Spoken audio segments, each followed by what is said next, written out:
What's up guys? Welcome back to my channel. I'm so happy to have you here. First and foremost, I just apologize for not posting consistently. It's been a few weeks, that's on me, but I recently did start my neurology block for my second year of medical school, and you know how it is when you come off of summer and school starts again. You're kind of all in a funk and you're trying to figure everything out. So that was me these past few weeks, just trying to get situated, and now I'm hoping I can start bringing some consistent videos for all of you again. And I've been seeing all the subscriber numbers go up, so that's all thanks to all of you, so thank you so much for that. I'm going to try to do my part on my end, just make consistent and helpful videos for all of you. That's what my channel is all about, so if that's what you're interested in, just feel free to give me a subscribe, and I appreciate that a lot. So as I'm studying for school and my medical board exam, step 1 is coming up next year, I was thinking about ways I can make YouTube videos that, wouldn't take up too much time so I can focus on my studies, but it would also be beneficial for all of you guys. And I'm thinking about starting this series about, understanding medicine and making it easier. So just simple terms and how you can understand different diagnoses, different common systems in the body, and I thought that this would be a great opportunity for those of you that are interested in medicine, want a little bit more exposure, those of you that might already be in pre-med or in medical school and just want a review of general systems. So, this is going to be helping me a lot too, because I'm going to be trying to explain all these diagnoses and systems of the body in simple terms that anyone can understand. So that not only gives me practice on when I have to explain this to my patients in the future, but it's also going to help me with my board exam, because if I can explain something to all of you, then it shows that I've demonstrated mastery and I understand a topic, and that's something I've always thought about my whole life. So yeah, today I thought, why not start with the human heart, just go over different functions, different things I think everyone should know, and I hope this can help everyone understand the human heart a little bit better. So yeah, let's get into it.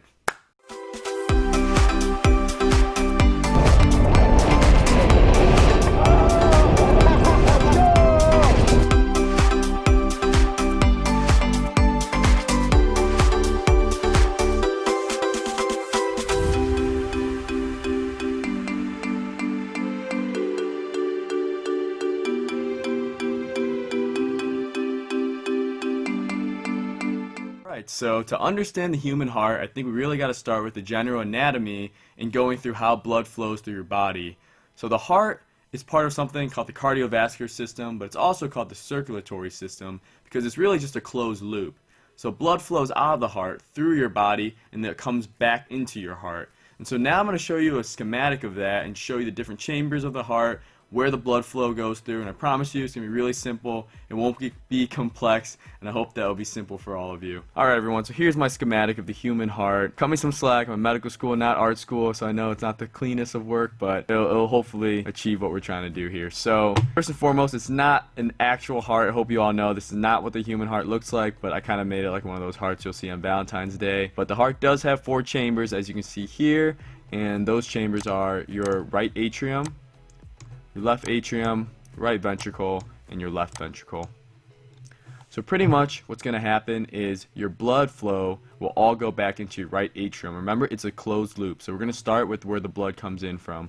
So you have these 2 vena cava, a superior vena cava and an inferior vena cava. So you can see my little drawing here of the upper half of the body and the lower half of the body here. That's because your superior vena cava will carry deoxygenated blood back to the heart from your upper body, and the inferior vena cava carries the deoxygenated blood from your lower body all back into your right atrium.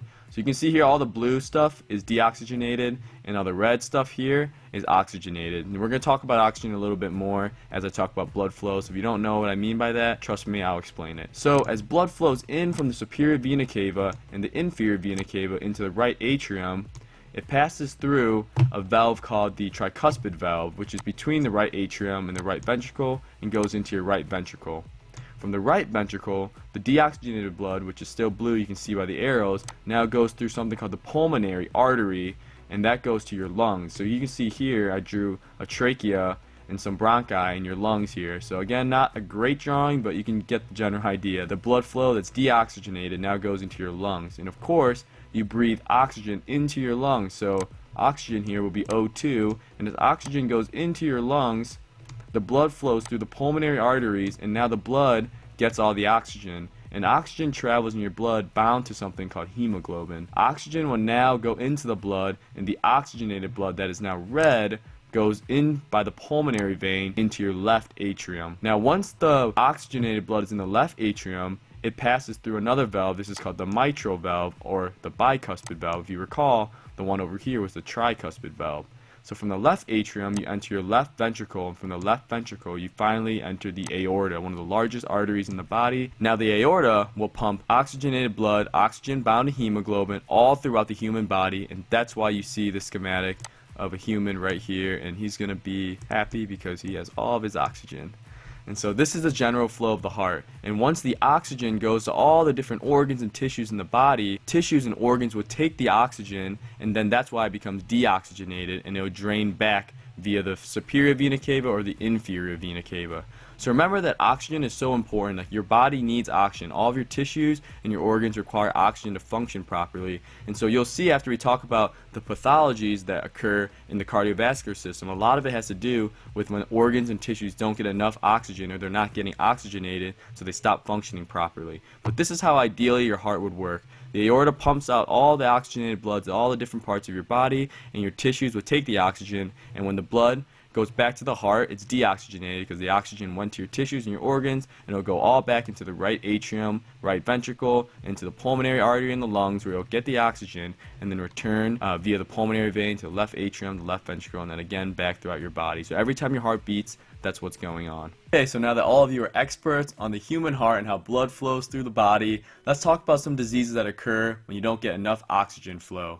So the ones I want to really focus on today are myocardial infarctions, which are also known colloquially as a heart attack, and then strokes. So these are two common, diseases that we hear about all the time, and I think a lot of times we don't really understand what's going on or why these things occur. So hopefully after this video you'll understand that. In a future video, I want to break down more of the lipid panel, talking about HDL, LDL, cholesterol, and then hypertension, hypotension, and things like that. But just for today, I'm going to focus on heart attacks and strokes because there's already a lot to say about that, and I don't want these videos to be too long. But anyways, like I was talking about, you have your aorta, which is supposed to deliver oxygen throughout all the parts of your body.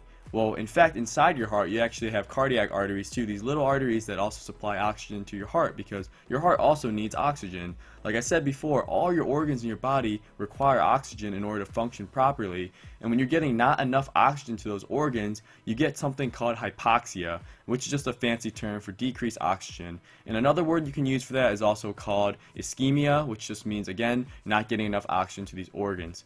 So over time, when you have too much of this hypoxia or decreased oxygen to your tissues or organs, what's going to happen is something called infarction. And this is when you have tissue death, and that's the long-term result of not getting enough oxygen. It's not working properly, and the tissue will actually die. And a fancy word for that tissue death is called necrosis. And so over time, you don't get enough oxygen, you're going to cause this necrosis of the different cells or tissues that it's not getting enough oxygen, and that's when you get the pathology that you commonly hear. So with everything we just said, let's take a step back and try to figure out how this relates to a myocardial infarction. We're going to begin with heart attacks. So pretty much what happens in a heart attack is you get a buildup of something called an atherosclerotic plaque, and again, I'm going to touch more about this in a future video that really talks about HDL and LDLs, but pretty much what happens is you have a plaque that forms in your arteries, and this is blocking blood flow. So let's go back and look at the schematic here on my screen so we can see this a little bit better. Okay, so this is like a zoomed in view of one artery. So imagine this could be an artery in your heart, an artery to your brain, an artery to your kidneys, anything like that. So when you have a normal artery like this, you'll have laminar or smooth blood flow just going through your heart. So it easily passes through your heart, all the way through. Over time, for a variety of different reasons, high cholesterol, which again I'll talk about in another video, has been implicated, lack of exercise, bad diet, high blood pressure, smoking, you can get something called an atherosclerotic plaque. So pretty much you just get this plaque that forms in your artery. It's made up of a lot of different things, but mostly lipids and cholesterol. So imagine you have this plaque that forms in your arteries, made of all this junk like cholesterol and lipids, and it just fills up this spot in your artery. You can imagine now that blood flow is not going to be as smooth through this artery, and so where this forms in the body, that's when you're going to get the different pathologies that we were mentioning. So again, imagine blood flow now has to go through and around this plaque. So over time, when the plaque is just small and not fully covering your artery, you can get something called angina if this is an artery in your heart. And angina is a fancy word for chest pain. So a lot of people before they have a heart attack experience chest pain. That's because your heart is having trouble getting oxygen to it, and when you have decreased oxygen, that hypoxia, that's when you start getting symptoms of ischemia, and that can cause damage in your cells of your heart to die because they're not getting enough oxygen. So for sake of example, we're going to start with the heart attack example. So we'll think about this as a little artery that's supplying oxygen into your heart. So we have a little oxygen running through this artery and going towards your heart. And so if you have this atherosclerotic plaque, if it's less than 70% of blockage in your artery, you have something called stable angina or stable heart or chest pain, stable chest pain, because oxygen is still able to flow through, it's just slightly impaired. However, if you get greater than 70% of blockage of the artery, that's when you start getting severe symptoms, and that's called an unstable angina. So the difference between a stable and an unstable chest pain is that if you have stable angina, it only gets painful when you're exercising or doing something that's high activity, because when you're exercising or doing something that's higher activity, it requires more energy, and that requires more blood flow, so your heart will need more oxygen. But if you're just at rest, you don't need as much oxygen. So that's why it's called a stable angina, stable chest pain, because it only happens when you're working hard or exercising. But when you get that unstable angina, when it's greater than 70% blocked, that's when you start having chest pain even at rest, because that means this plaque has grown so big that you're getting barely any oxygen even when you're not exerting yourself. So that's a severe risk factor for getting a heart attack. And so what happens in a heart attack, if you're wondering, is that you can actually get something called thrombosis of this atherosclerotic plaque. And thrombosis is a fancy word for blood clot. There's a ton of fancy words in medicine for just simple things, and that's why I think it gets really confusing for people. So you get something called thrombosis, where your platelets, which are running through your blood, are something that can blood clot. So they're used for clotting blood, and so if you bleed out or something, your platelets are what forms that plug to prevent you from continuing to bleed. And so what happens though is that atherosclerotic plaque can rupture, and if it ruptures, you can get thrombosis, and that means this blood clot will form on top of your atherosclerotic plaque. And if you have a blood clot that starts to fully block your artery that's going to your heart, what's going to happen, as you can guess, is that you're not going to be able to get oxygen to your heart, and that's when you get a myocardial infarction, also known as a heart attack, or you can call it an MI. So when you get a heart attack, you have complete blockage now, your oxygen's not going into your heart, and that's when you're going to have tissue necrosis and the symptoms of a heart attack. And so similarly, you can think about this as if, what if this is an artery to your brain? If this is an artery to your brain, then obviously it's not going to affect your heart, it's going to affect your brain, and that's what a stroke is. So the exact same thing would happen, but in an artery in your brain. And similarly, this can cause a lot of problems throughout your body if you have these atherosclerotic plaques that get ruptured, and then there's thrombosis and blockage of oxygen. It can happen in your kidneys, it can happen all over your body. And so this is why people recommend, or doctors will recommend you to lower your cholesterol levels, keep an eye on your blood pressure, because high blood pressure and high cholesterol puts you at risk for something like a heart attack or a stroke. So overall, I just hope that little drawing and schematic helps all of you understand common diseases that occur when you have decreased oxygen, and that's chest pain, strokes, and heart attacks a little bit better. And so I hope I didn't scare anyone. I know that it's a lot of information. I hope it was simple to understand, and I want to talk about now at the end of this video just some treatment options and ways you can prevent these things from occurring, just to end on a positive note. So of course, conservative treatments like having a healthy diet, weight loss, and exercise can all help prevent these symptoms, because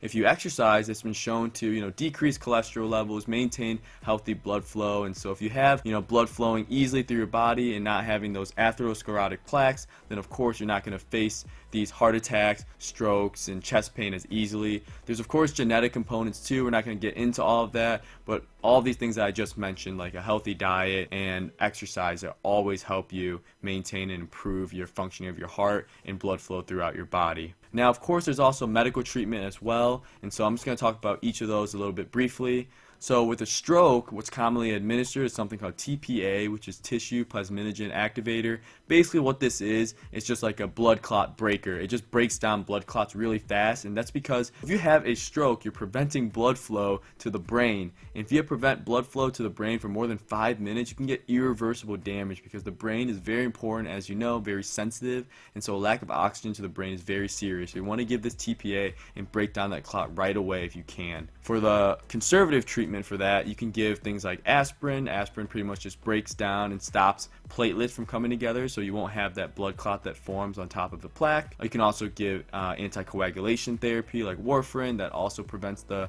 blood clot from forming to prevent that complete blockage of the artery. And then finally, you can also give something called a statin, if you've heard of that before. It basically just decreases cholesterol levels. It works through the synthesis of cholesterol, prevents it from being formed.